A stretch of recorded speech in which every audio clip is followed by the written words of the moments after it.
Hi, this is Jehovah's Laws. This is a message to Mr. Formless, and his other alias is number 666 number. We know who you are. God's Spirit lets us know. We know you're the Antichrist. Beware, Antichrist. My number is not 666. I'm 777.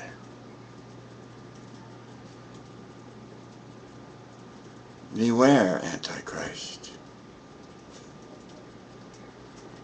or we'll have to make you aware. Do not mess with the holy guy. Or maybe I'll have to tell my father up there.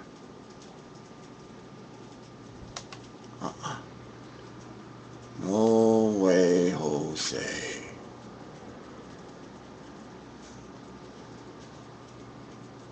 Warning unto the ones who are against the God Speaker.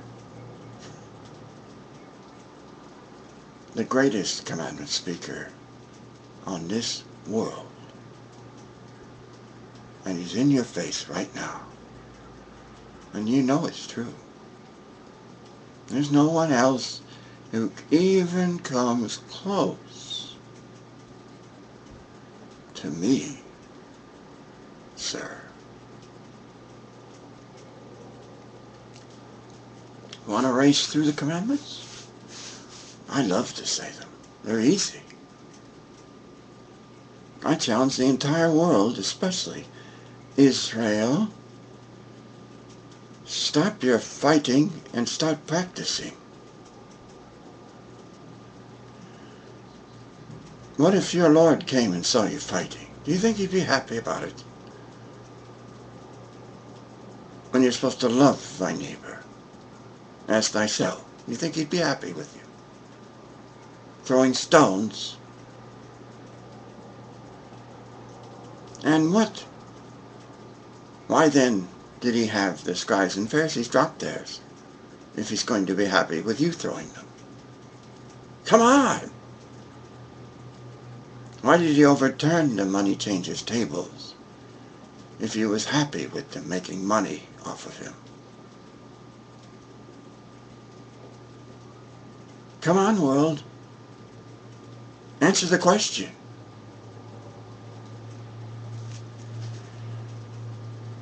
What part of no other gods, no graven image, no take name in vain, remember Sabbath day, honor father and mother, no kill, adultery, steal, lie, or covet, don't you get, world? The Ten Commandment part? That's totally unacceptable. If you don't believe me, then here's Pat Robertson's message, world. Western civilization used to be called Christendom, and the Ten Commandments and the Sermon on the Mount were the foundations of the moral law that governed our conduct.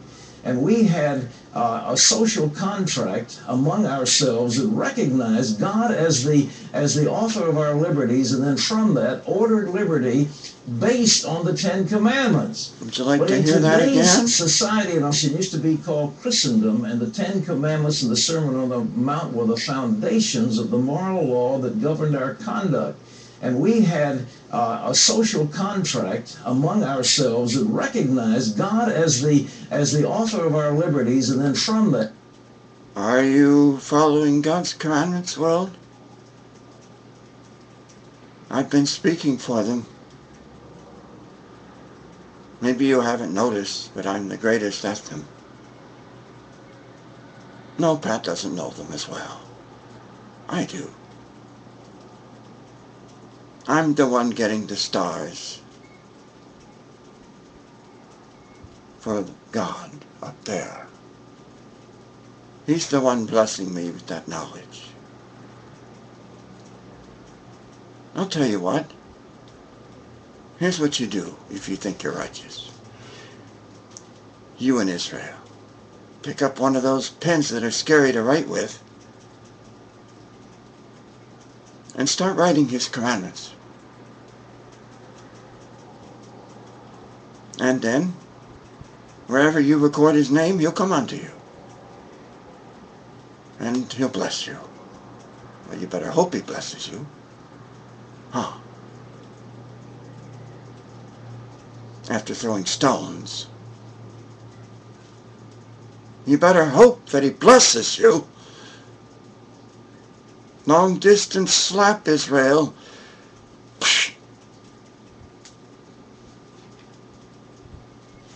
You better hope that the slap does you some good. To realize, ye who is without sin, why are you casting stones again?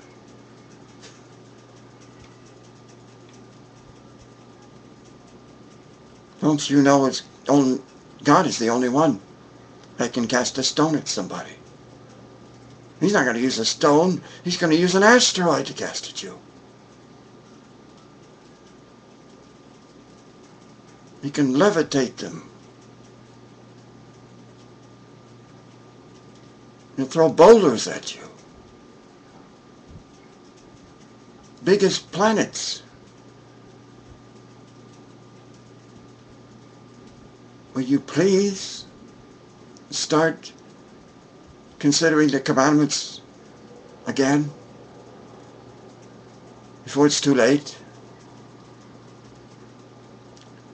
If we were not judging as Jesus in Matthew 7 had commanded us to judge not, that ye be not judged,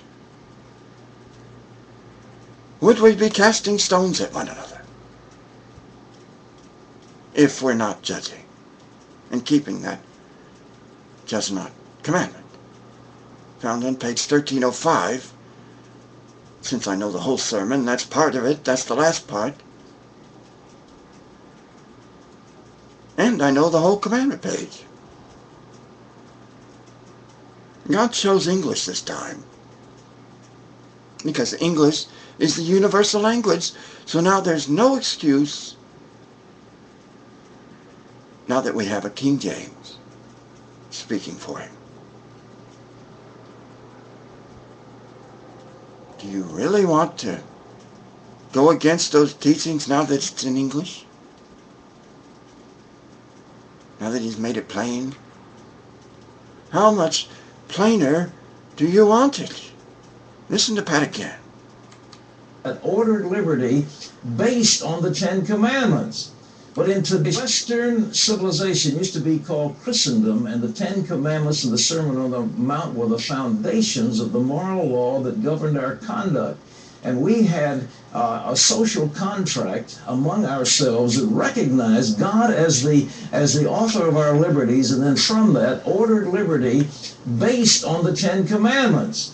But in today's society in America, there has been a war against the Ten Commandments, and I was beginning to think, why we accept that as the foundation? Well, the Supreme Court said, no, you will take it out of your schools. Lower courts are now saying, no, take it out of your public places. And just recently, a federal judge who happened to be a more recent Yale law graduate ordered the Supreme Judge of the Supreme Court of Alabama to take a Ten Commandment plaque out of the courthouse of the Supreme Court of Alabama. Why? What is the offense of them? Well, I showed you. Number one, commandment number one is no other God.